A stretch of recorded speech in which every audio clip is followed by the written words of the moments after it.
эмне нерсени биз кыла алабыз, жана ошол нерсе биздин дүйнө ахиретибизге зыяндуу, ал нерседен кылбагыла деп тыйган. Эмне нерсени биз кыла алабыз, ал биздин дүйнө жана ахиретибизге пайдалуу, ошолорду кылгыла деп буйруган.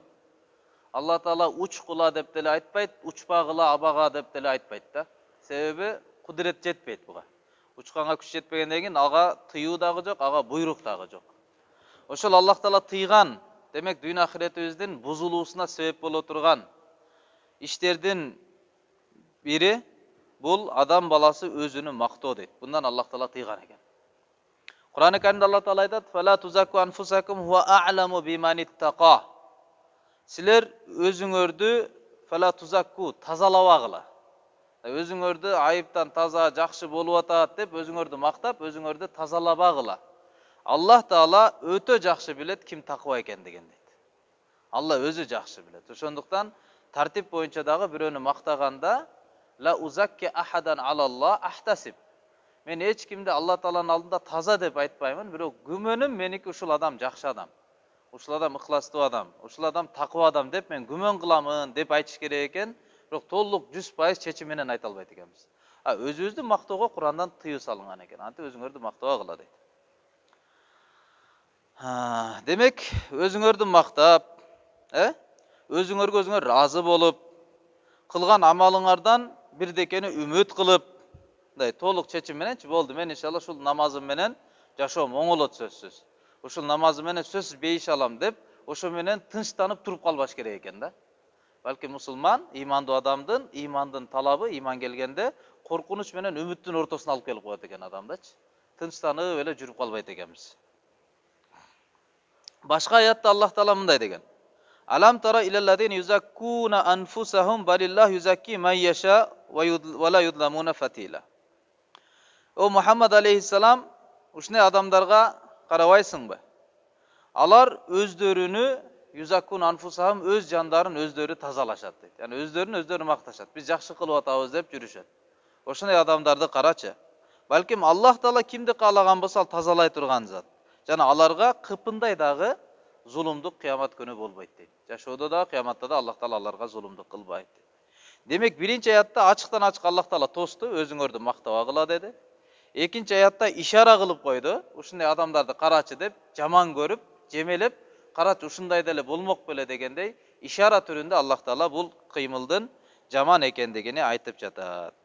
Эмне үчүн Аллах Таала адамдын өзүнүн мактоосунан тосуп койгон, данышмандуулук эмнеде десе, себеби бул адамды текеберчиликке, мактанууга, өзү менен өзү таңыркоого алып барып коет дейт. Бул адамга жарашпаган бул пейилдер болот. Кээ бир уламалар айткан: "Аслу кулли балайн аррида анин нафс." Бардык адамга келген жаман сапаттардын, жаман пейилдердин тамыры адам өзүнө разы болуп калгандан башталат деп айткан. Өзүбүзгө илимибизге өзүбүзгө баа берип, жакшы эле мен илимим жакшы эле деңгээлде, намазым жакшы эле деңгээлде, мен туурамын, калгандар адашкан, мен жакшымын, калгандар жаман деп өзүнө разы болуп калгандан баштап туруп адамга жаман пейилдер кирип баштайт экен да. Ошол аркылуу гурур деп коет, азгыруулуу кирет экен. Анан барып туруп иъжаб деп коет, өзүнө өзү разы болуу кирип келет экен. Анан барып туруп башкаларга өзүнү салыштырып отуруп анан текеберчилик кирип кетет экен. Ушинтип текеберчилик киргенден кийин акыйкатты кабыл кылбай, адамдарды тоготпой, анан жамандыктын баары башталып кетет адамда дейт. Бул качан башталат? Качан өзүбүзгө өзүбүз разы болуп алсак, ошондон башталат экен да. Бүгүн ушундай адамдар бар да, тура намаз окуганына разы. Бирдекени айтып, бир насаат айтайын десең, дароо айтат: "Тууганым, мен намаз окуп атпаймынбы? 5 мал намаз мен дагы окуйм. Же болбосо 5 убак намазы деле жок. Мен жумага да барып атам" дейт. Ага дават кылайын деп бир аз сүйлөшөйүн десеңчи. Же болбосо айтат: "Мени чоң атам молдо болгон, фалан тууганым молдо болгон" деп алар менен сыймыктанып баштайт. Өзүнүн дини менен өзү разы болуп калган да. Бирок сахабаларды карай турган болсок, табииндерди, таба табииндерди, чыныгы алтын доордогу жашаган мусулмандардын жашоосунду карасаңыз, менмин деген адамдар дагы бирок өзүнүн дини менен разы болгон бир да адам таппайсыз да. Мен жакшымын деген бир бардыгы коркунучта болгон. Баары коркунучта болгон. Мына бул жакта риваяттарды алып келип атат да. Имам Бухари рахматуллахи алейх өзүнүн атайын бир тема койгон. Ал кандай? Хауфул муъмин мин ай яхбата амалуху ва хува ла яш'ур. Имандуу адамдын коркунучу амалы текке кетип калуусунан сезбей туруп. өзү билбей туруп амалы кээде текке кетип калат деп туруп, ошонун астына эмнелерди алып келген? Ар бир адамдын өзүнүн амалынан болгон коркунучтарын дөбөятын алып келген да. Демек, сиз менен биз өзүбүздүн кылып аткан ишибизге разы болсок, кыяматта ал амалыбыздын сообун албай калабыз деген сөз да. Текке кетип калат экен да кээдечи. Байкабай туруп кетирип алат экенбиз. Нормально эле кылып атам го, мен кылып жатам го деген сезим ички дүйнөдөгү. Бул адамдын амалыны кыяматта Аллахтын алдында ибадат катары кабыл кылдыртпайт экен да. Ошого окуяларды берип атат. Караңыз. Ибрахим Тайми рахимахулла айткан дейт. Мен канча сөзүм болсо, айткан сөзүм, ошону кылган ишиме салыштырып келсем, анда мен калпычы болуп чыгып кала бердим дейт да. Айткан сөзүм бар, кылган ишим бар. Динге байланыштуу, мамилеге байланыштуу, ошолорду салыштырып көрсөм, дайыма калпычы болуп кала беремин дейт да. Намаз туурасында сизден сурасам эмнени айтасыз? Анан өзүңүз намазыңызды ошого салыштырыңыз. Айткан сөзүмдө калпычы болуп каламын дейт. Байлыкты кантип иштетиш керек айтып бериңиз. Эми кантип иштетип атасыз? Өзүңүз ошо амалыңызды салыштырыңыз. Калпычы болуп калып атам дейт. Айткан сөзүм менен кылган ишимди салыштырып келсем, мен дайыма калпычы болуп кала беремин деп коркчу экен да. Кыяматта мен калпычылардын катарында болуп каламынбы депчи. Ибн Абу Мулайка рахимахулла айтат дейт. Мен 30 пайгамбардын сахабаларынан 30-уну жолуктурдум. Алардын ар бири өзүнө мунафык, эки жүздүү эмес бекенмин деп коркушар эле. Алардын бири дагы менин ыйманым Жебраил, Микаилдин ыйманынын негизинде деп айтпайт эле дейт. Мен ыйманым толуп калган, мен толук ыймандуумун деп айтпайт эле. Алардын ар бири коркот эле дейт. Менде эки жүздүүлүк жок бекен депчи. Bir gün Huzayfa radıyallahu anh çıkıp kaldı. Nafaka Huzayfa. Evet, Huzayfa münafık boldu, 200'lü boldu, 200'lü boldu deyip Medina'nın köçesinden baratattı. Joldan Abu Bakr radıyallahu anh tosup kaldı. Abu Bakr radıyallahu anh soradı, ne olatat dese aytты, men 200'lümün dep oylap atam özünde. Emne sebepten? Peygamberin aldına barganda başkabız, üy бүлө, bala чака, жумушта biz başkaçabız, men 200'lü bolup atamın dedi de. Abu Bakr radıyallahu anh aytты, sendegi bar nerse, mende dagı bar. Men de ошону сезип атамын. Жүр, пайгамбарга чогуу баралы деп чогуу барышты. Барып пайгамбар алейхиссаламга айтканда, пайгамбар саллаллаху алейхи айтты, эми ушундай болот деди да. Мындайча айтканда, кээде мажлисте олтуруп туруп, ыйманыңар бекем болуп, Аллахтын акысыны бересиңер. Кээде чөйрөгө жараша бир аз ыйманыңар алсырап туруп, адамдардын акысыны бересиңер. Болбосо пайгамбардын алдындагыдай сезимде жүрө берсеңер, аялга да, бала чакага да, жумушка да эчтекеге көңүл бурбай каласыңар деген маанидечи. Yani adam balasını kede akıbalı şunday özgörüp durat eken da. İman kede ösöt eken imanın nuru, kede imanın nuru düşüp ketet eken. Çöyröge jaraşa, amaldarga jaraşa. Adamçı. Birok bul жерде biz ala turgan sabak emne? Sahabalar Abu Bakr radıyallahu anhu da özüne korkup atat. Men 200'lümün degen jürökte korkunuş bolup atat da.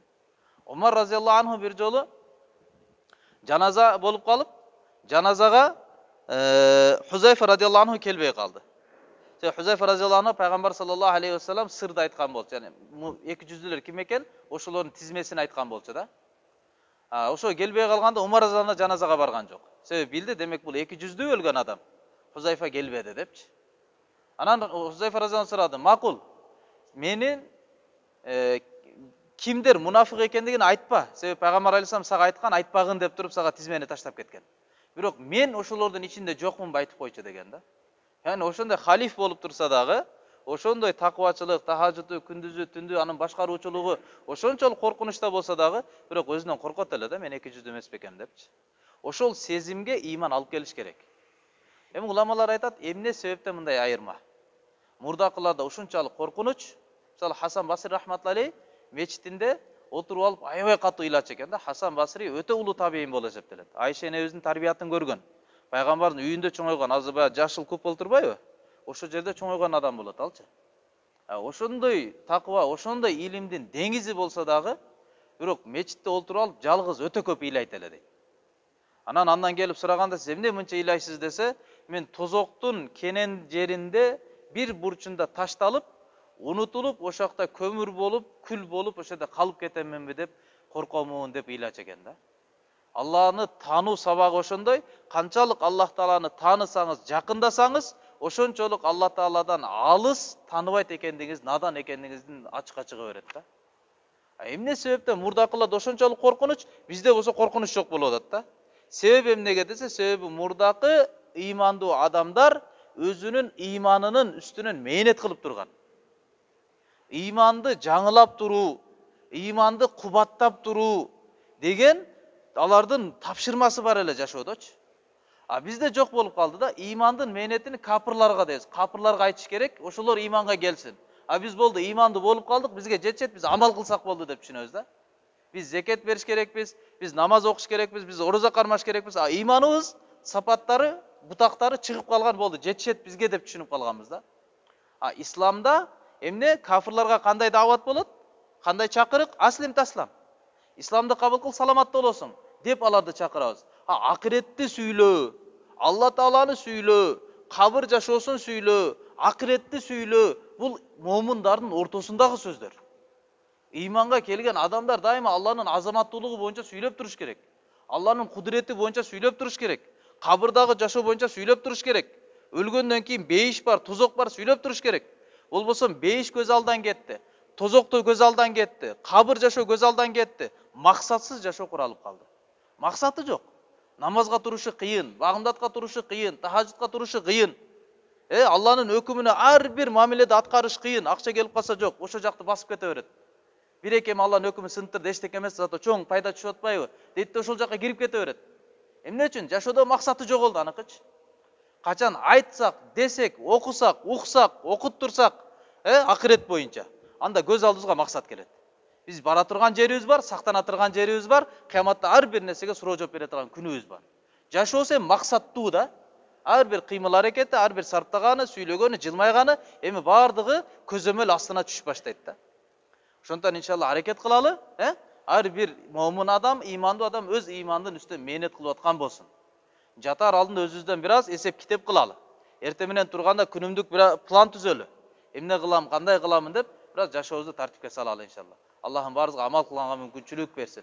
Болбосо урматтуу угандар, күн жашоо өтө берет да. Бизди күтпөйт. Мисалы, Абдулла оңолуп ал, анан кийин мен өтөмүн деп күн турбайт. Багымдаттан уже пешин болду. Азыр эле карасаңыз асыр болот, азыр эле карасаңыз шам болот. Убакыт өтүп атат, өмүрүбүз өтүп атат. Биздин оңолуубузду күтүп турбайт. Сен качан Куран окушты үйрөнөсүң, анан Куран окусаң, анан мен өтөм эмес. Сен качан зикир кылсаң, теспелериңди толтурсаң, анан кийин мен өтөм, ага качан өтпөй турам деп өмүрүбүз кармалып турбайт. Бул адам жашоосу резинка эмес, чоюлуп кете бере турганчы.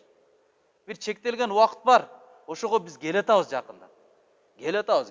Бир күн эле мындай келет, болду, бүттү, кеттик, акыретке карап кеттик. Ошого үчүн өзүбүздү оңдош керекпиз. Ар бир адам өзүнүн жашоосун оңдош керек. Ал үчүн эмне керек? Ушундай чөйрө керек. Ыймандын чөйрөсү керек. Акырет айтылып туруш керек. Бизге дагы аял, бала чака, үйгө баарына ушул чөйрө керек да.